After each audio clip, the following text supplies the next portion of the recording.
Price. I'm president of The Appeal, and this is The Briefing, a co-production of Now This and The Appeal. Today, we are discussing how racism shapes public policy, especially around social services. And to do that, we are joined by some great guests that I'm really excited are here. We have the Springboard to Opportunities Chief Executive Officer, Aisha Yandaro. We have a Slate editor and author of The Queen, just an incredible book, Josh Levine. President of the Insight Center for Community Economic Development, Anne Price, and Director of Research and Strategy at Time's Up Foundation, Rakeen Mahbood. We are discussing the myth of the welfare queen today and the countless ways that racism impacts public policy to the detriment of communities of color. The conversations around racial inequality and policy have changed a lot in the past couple of weeks after the police-involved killings of George Floyd, Breonna Taylor, and too many others. And months of protests have, for the first time in years, resulted in some cities deciding to halt increases in police spending and calls from Congress for a national reckoning on race. While we are still waiting to see how much change ultimately comes from this, sorry, that's my grandmother calling. Even the change conversation is sort of a long term coming, and the factually dubious stereotype of the welfare queen has been one that's kind of existed in the American lexicon for some time. It originated with a series of fear-mongering stories from the Chicago Tribune on a woman named Linda Taylor in the 1970s. And she was dubbed the welfare queen by the Tribune in 1974, and she was convicted of welfare fraud in 1977. She became the subject of Ronald Reagan's diatribes against government-provided services, and her case was used by the media and Ronald Reagan to paint a broad picture of welfare that just wasn't based in reality. And it worked, right? Nearly 60% of Americans think that welfare recipiency is about the same across races, or that Black people receive the most welfare, even though, as Newsweek reports, the vast majority of welfare recipients are actually not Black, and there are more white welfare recipients than Black. But Reagan said that people like Linda were the norm rather than a unique case, and he used Linda's story to call for broad cuts to Social Security that would disproportionately hurt Black and brown communities. And top Republican strategist and senior Reagan advisor Lee Atwater called this the Southern strategy. Policies that on their face were only about specific issues like tax cuts or school busing. But the goal of this strategy was to secure white Southern voters' loyalty to the Republican Party by enacting racist policies. And the strategy was so successful that Democrats have even adopted some of its key tenets, such as tough on crime rhetoric or calls to cut special social safety nets in the name of saving costs, both espoused by Bill Clinton and other top Democratic leaders for the past 30 years. Organizers and activists are currently pushing back on these policies. I mean, they have been for a long time, but they're really in this moment, I think that pushback has become a lot more salient. And recent successes have bolstered hopes for a comprehensive and more coherent effort to address America's history of racist policies that continue to entrench inequality. So I'd like to start, and I want to say, Josh is here, we'll talk about his book, but for more about this, you should really read The Queen. It's an incredible book, and he really gets into the history of what happened with Linda Taylor in particular. So I'd like to start with you, Aisha. Your organization, Springboard to Opportunities, has developed a pilot program that provides guaranteed income focused on racial and gender inequities. What made your organization want to develop that program? And what is the relationship between guaranteed income and racial inequality and gender inequality? Yeah, no, thank you so much for that question. So you're exactly right. About 3 years ago, Springboard to Opportunities really started examining what was happening within our communities with the families that we work with. And despite the fact that as an organization, we provide holistic wraparound services and programs, we were not moving the needle on poverty. We did not see individuals exiting the affordable housing communities that we live in. that they lived in. And so we began to examine policies that were in place. And that's when we really started looking at the punitive aspect of the social safety net, and how, even though in Mississippi we are one of the poorest states in the country, less than 1% of the eligible individuals actually receive TANF. And of those individuals who actually receive it, they're receiving about $170. And so it was those layers of inequities on top of inequities that we said, okay, if our families are telling us that they're not exiting poverty, and they're not exiting poverty for a lack of cash, how do we really support them in that? And when we began to, like I say, examine the policies and really see the punitive aspect of them, we realized that it was a lot of policies that were designed with a racial or gender inequity lens. And so we said, okay, if we are going to be radical in how we address this innovation, we're going to take a racial and gender equity lens in how we implement our work. And so the Magnolia Mothers Trust was developed with that framing of really, how do we tell different stories? How do we affirm the real needs of individuals, of poor Black women, poor Black mothers who live in poverty, and how do we lift them up and really get to the place where we are beginning to not just implement discriminatory practices, but where we really center those who have been victimized the most by these policies as we work to change these policies. It's really timely that we're having this conversation today, because just this morning, Janelle Jones released the data for progress reports that she's calling Black Women Best, that really talks about, if we are wanting to get to a community of, or get to a place of equity and economic stability, we really need to be investing in Black women, because of the fact of the policies that have been put in place for so long as it relates to redlining or discriminatory employment practices have led women to be led Black women to really be victimized by some of this work. So in implementing Magnolia Mothers Trust and our guaranteed income work, we're giving Black women $1,000 a month for 12 months with no strings attached. We are centering them in the narrative about how we address economic inequality. We're centering them in a narrative about understanding that they know best what they need for themselves and their families.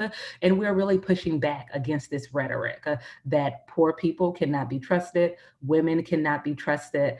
And yeah, so that's where we are with our work. Thank you. Thank you. That's just amazing work you all are doing. Can you talk about some of the other kind of economic policies? I mean, I hear you saying giving money directly to these families, really working with them to ensure that they have the things that they need, and especially Black women and especially Black mothers. Can you talk more about some of the other economic policies that you guys are focused on that address what is, you know, systemic gender and racial inequality? Yeah, so for us as an organization, we're not a policy institute. So we are a nonprofit that provides programs and services. We really got into the space of a guaranteed income as a direct need for our families, and how do we really be in service to what our families are needing? How do we go about addressing that? But as we continue to now be in the space of policy and examine the ways in which families can truly build wealth and, you know, really get at equality, the earned income tax credit is a perfect example of how we could go about using policies to expand wealth within this country. And it already exists. And if we were to really just do some reframing of how that policy is implemented, it could really be used to close the gender wealth gap within this country.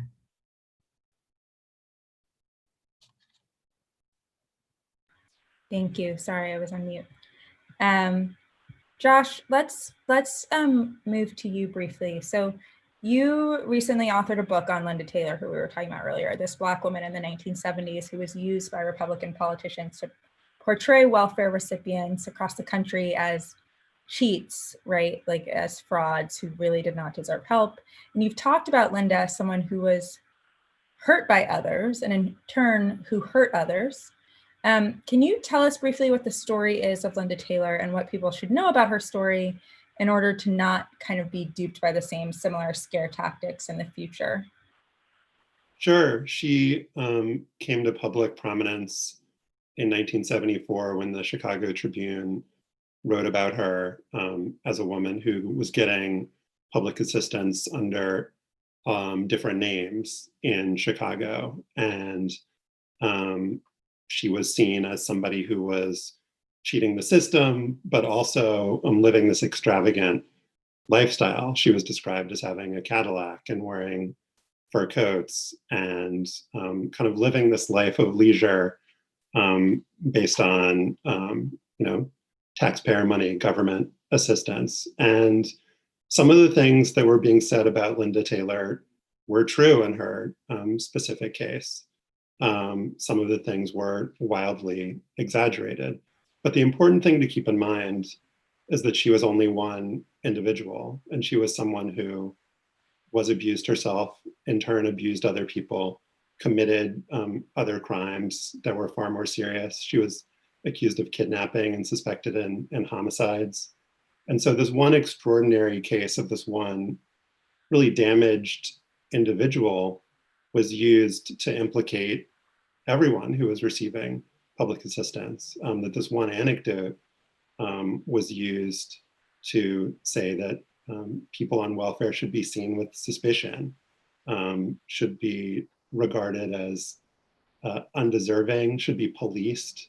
And with stereotypes, a lot of the time, it's hard to tell what the direct consequences are, that they can be so vast and can kind of affect people in all sorts of different ways. But there were some direct specific consequences. Her prosecution, her successful prosecution in 1977, was an instigator both in Illinois and across the country for welfare fraud, small dollar fraud, stuff that was generally treated as an administrative matter, was then considered the realm of the criminal justice system, and women were charged with felonies in a lot of cases for just really small dollar amounts that before were not seen as being that serious, because this case was seen as such a scandal and such an outrage that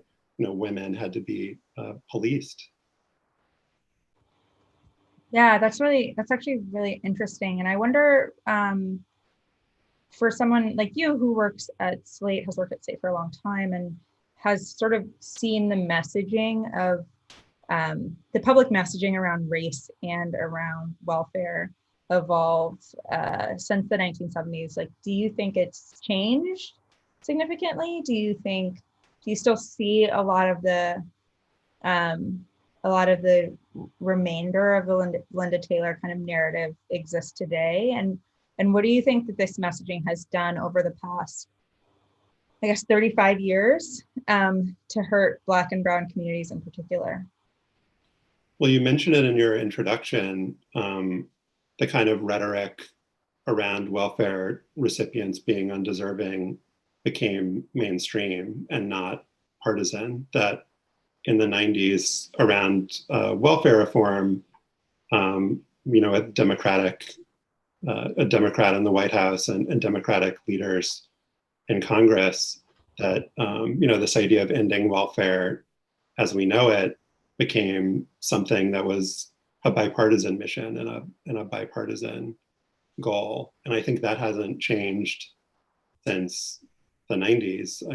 Unfortunately, that a lot of this messaging has become internalized. And with what Aisha was speaking to about the lived experience of people in Mississippi, when you actually dig into the reality of what as a society we are asking people to live on, and then comparing that to the rhetoric from our political leaders around people getting things they don't deserve, being lazy, being greedy, there's just such a disconnect that I think elevating the stories that Aisha's telling, that other folks are telling, are really important, rather than the one-off anecdotes, the isolated stories that don't actually speak to what's happening on the ground in these communities.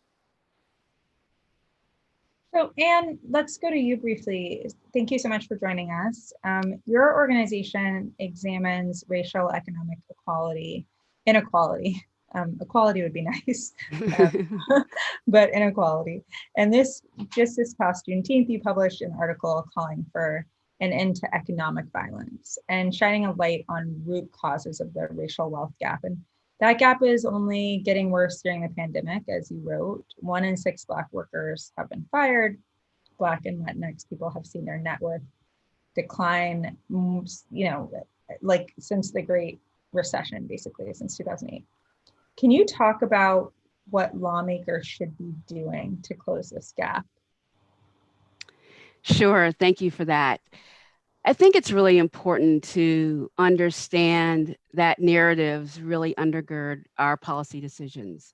They play a major role in what we find politically acceptable. And so when you can dehumanize and when you can really discard a population, it's going to have an effect on all of us. And so when we think about racial wealth and equality, what we've seen in the last 25 years is a widening gap between whites and Black people.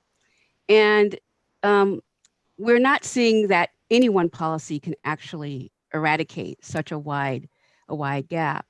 We're looking at about $150,000 difference between the typical Black family and the typical white family.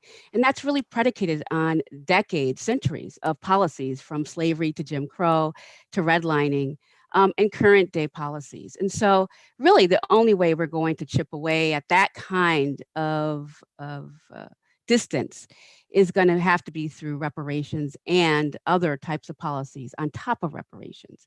And so when we talk about closing a racial wealth gap, it really does speak to our really sordid history.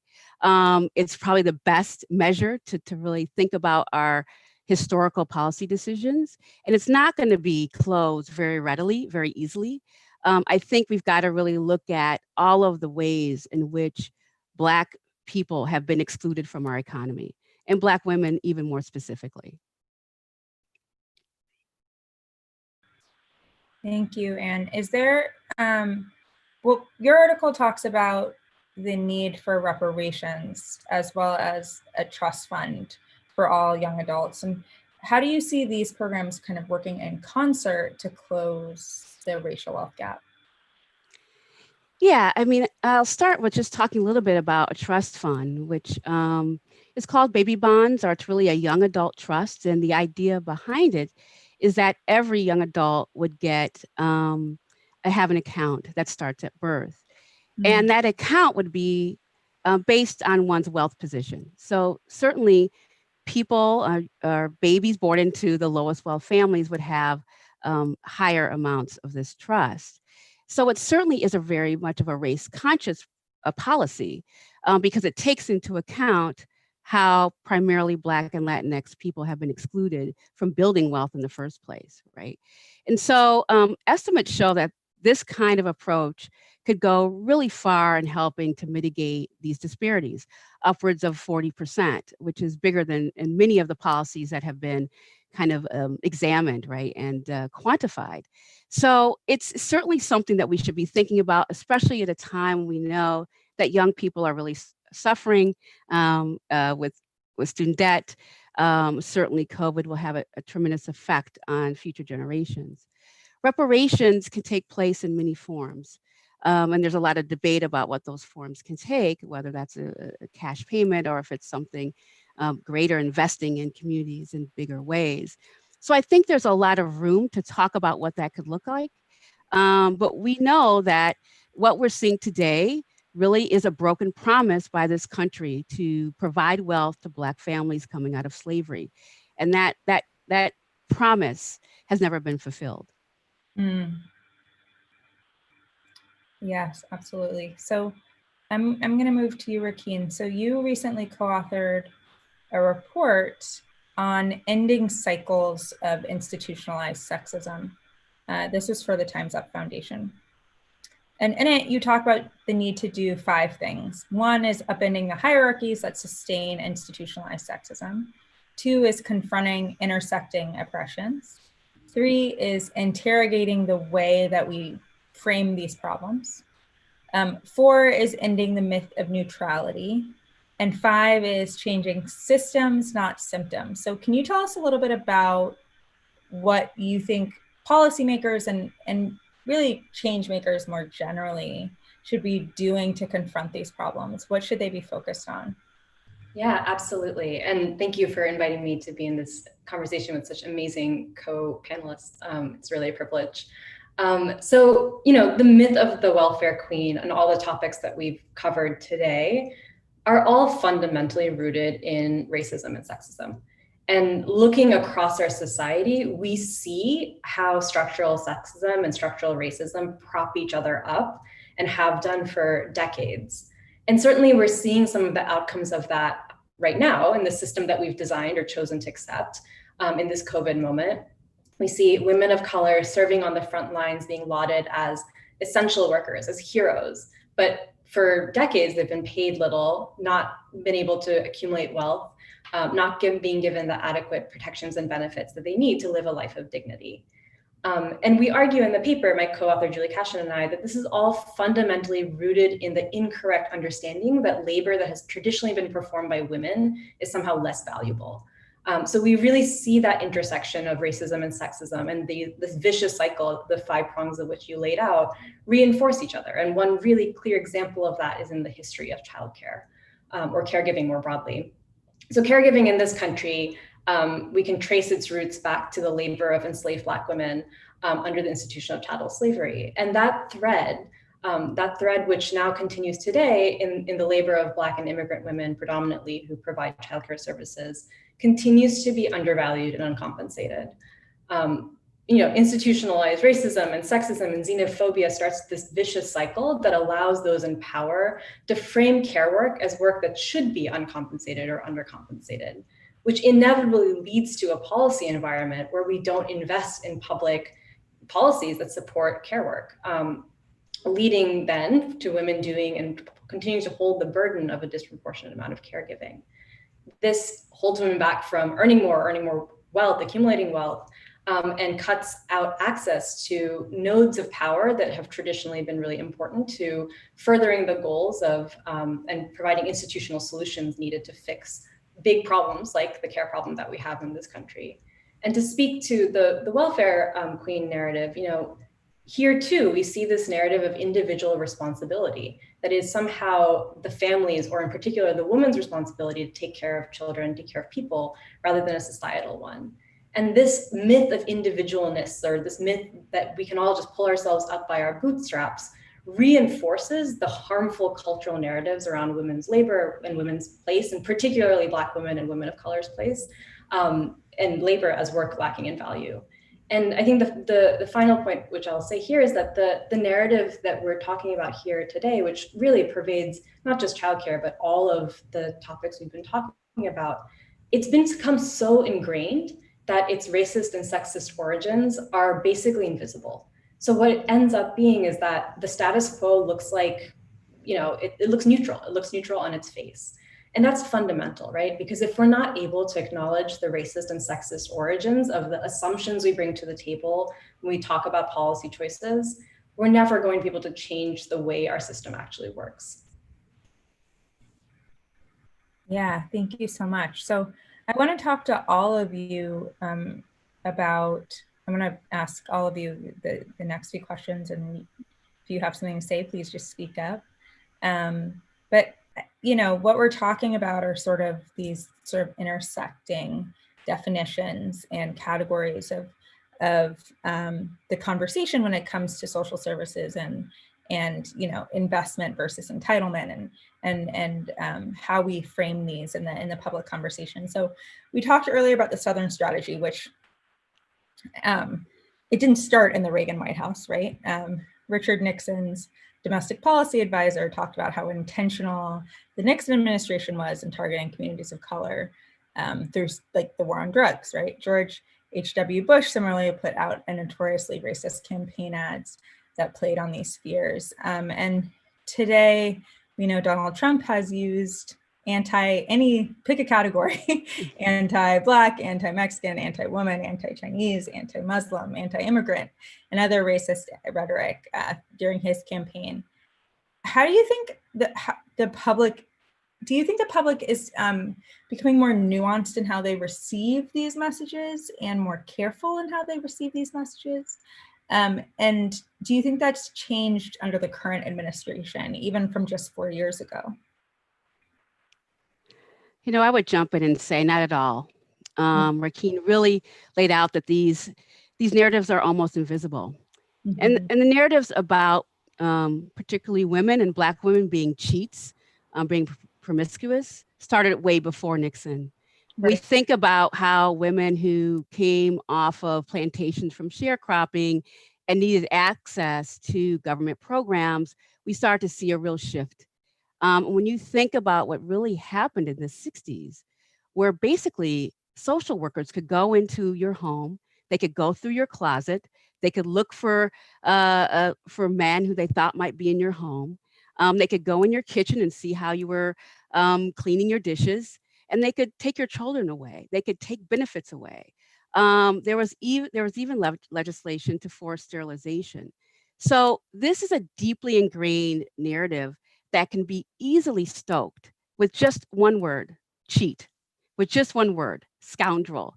And lawmakers know how to stoke that narrative so readily, and it makes it easy to cut programs. And so you don't have to use any kind of racialized language.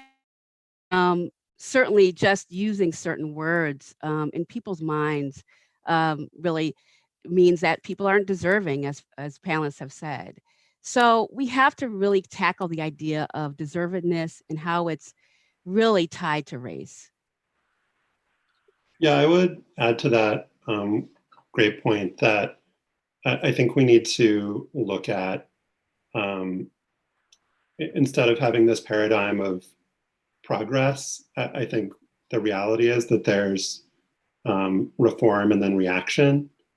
And so in the 60s, in large part because of the Black woman-led welfare rights movement, there was this period of women who had traditionally been denied these social services getting access to them, benefits that they had been entitled to for generations, that they were opened up.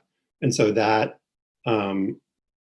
increase, that improvement in access was then met with a very forceful reaction. And this idea that, no, these women aren't actually deserving, that they're cheating, that they shouldn't be getting these benefits. And so I think, that's sort of what we're seeing today. I feel like is that we are in this cycle of reaction, and that there is just this like sadly American impulse that when people who have been traditionally denied rights get them, then they're villainized.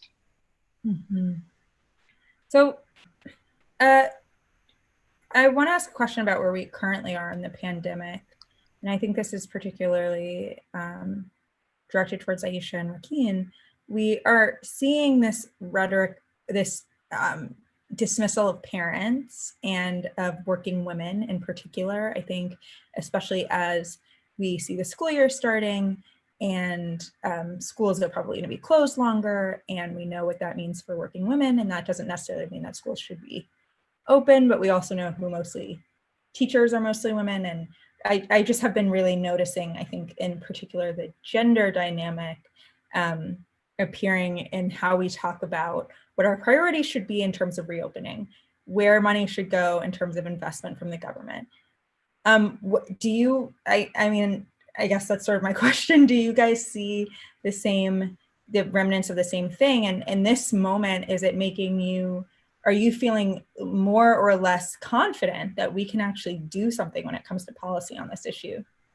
Yeah, no, so definitely in this moment, we're seeing the gender dynamics play out as it relates to the burden of caregiving would be, where that burden will lie. But I also think in this moment, what we're also seeing is missing from the conversation is the need for poor women, poor caregivers to also be included in how we talk about how we move forward.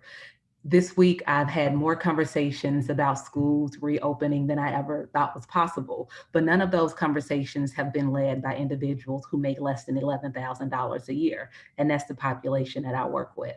None of those conversations have been led by individuals who are considered essential workers, but are still making $7.25 an hour. That is the population I work with. So even though we're now having these conversations across gender lenses and how do we really move forward and how do we really talk about childcare in a more equitable way, we still are moving backward in the same time that we're moving forward. We're still being very exclusive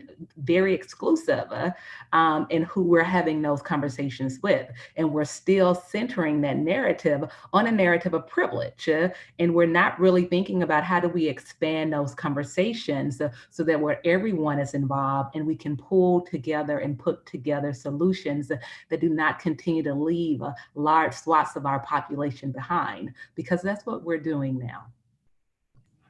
I totally agree. And I think the image that comes to mind for me is that we're digging ourselves deeper into some of these norms and narratives that have been so harmful for so long. And so the task then becomes not only to dig ourselves back out, but to throw away the shovel that got us there in the first place. And then go from there, right? We have, to strike a slightly optimistic note, which I'm not usually the person to do, I do think that the result of the choices that we've made as a society over the course of decades, we're seeing that those results in like really stark contrast right now. It's really hard to ignore who is being harmed in this pandemic. And that's an opportunity. That's a chance for us to actually create new forms of power, create new nodes of power like Aisha is doing with her organization, and really lift up the voices and the agency that people all across this country have, but have not been recognized or lifted up in the same way, as it could be. And I really do think we're seeing these two very stark paths right now of the same old, where we sort of retrench and entrench the harmful narratives and choices of the past, and a new future that is actually inclusive, that is actually centered and focused on deliberately deconstructing harmful systems of oppression. So I know we're close to time, but I wanted to ask you all one more question, and I'll go through and hear from each of you. What do you see as the next steps in building support for these changes? It's just a very interesting time where all of these things are coming together, right? We're seeing the George Floyd protests and the pushback against police violence, the really explicit conversation about the way that race interacts with public policy. We're seeing the conversation about caretakers. We're seeing the conversation about what should the government be providing for people in times of need and in times of uncertainty like the one that we're currently in. And so it strikes me that it's both an opportunity and an overwhelming, obstacle that we're kind of facing all of this at the same time. And so when you all think about what needs to happen next in the various kind of ways that you all each work on this issue, what do you think the answer is? I'm going in order of what's on my screen. So I'm going to start with you, Josh. So I look at this from the perspective of being a journalist and a storyteller. And so I think the way forward for people in my profession is to think about the kinds of stories we're telling and how we're contextualizing them. And I think a really powerful thing to think about what the mistake here is that a lot of people make. It was in reframing the problem as from being one about poverty to being one about poor people. That poor people were in fact the problem and not the poverty itself. And so I think we just too often end up looking at victims as perpetrators and not understanding how power dynamics work. And so that's what I think people in this line of work need to do, is try to think about that when they're telling stories, understanding power dynamics, and figuring out how to tell the stories of people who are actually experiencing the things that we're writing about, and not just tell things in a very sort of top-down way. Anne? Well, we're certainly seeing conversations move forward that we could never have dreamed of a year ago. Certainly, conversations about police abolition, I think, are really inspiring in many ways because it's really helping us understand how systems of oppression, how anti-Black racism just undergirds many of our systems. Uh, I agree with Rakeen. We're also seeing many conversations about caretaking and about who's doing the work to care for our communities. I really hope that we can do more to pay attention to the narratives around deservedness. I don't think we're having the same conversation about really kind of reimagining our social safety net. I mean, certainly it needs to be completely reimagined.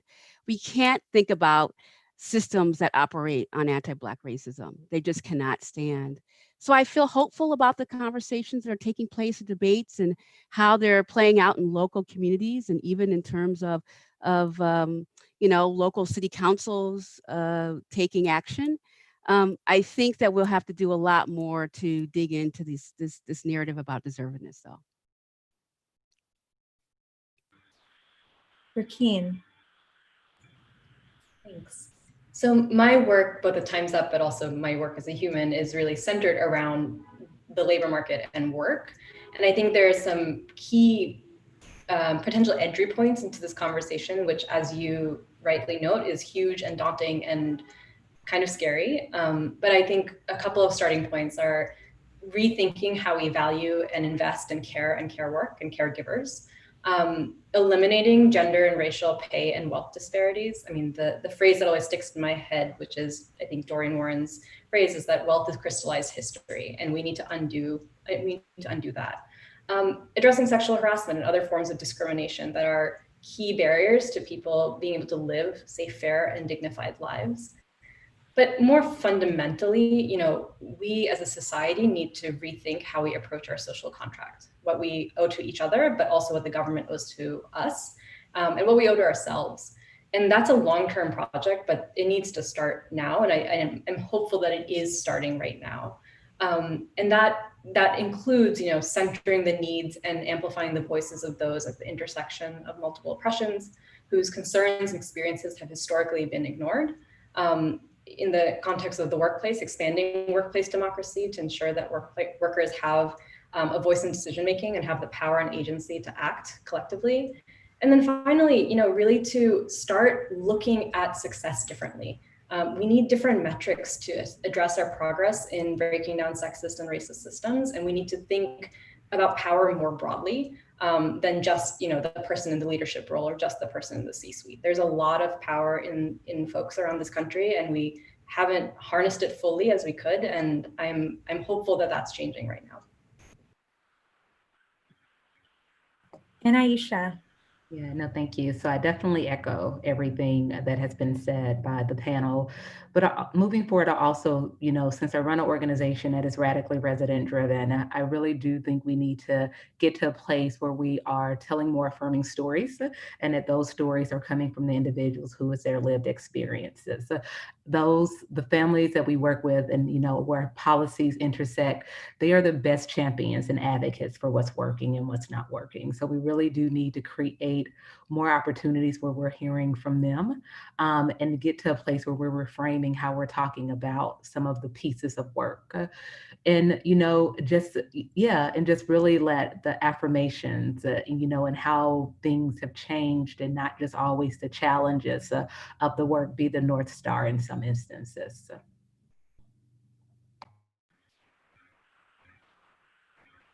Great. Thank you all so much for joining us. I really enjoyed this conversation. I recommend to everybody watching to please check out these organizations and the work that these people are doing. Please read The Queen. I'm telling you, it was one of my favorite books last year. It's so good. So please read it. And I hope we get to talk to you all soon, because I really appreciate the perspective you all are bringing to the table right now. And I think it's so necessary. So thank you so much for joining the briefing. And for those of you tuning in, thank you for tuning into the briefing. We will be back tomorrow. As always, thank you all again.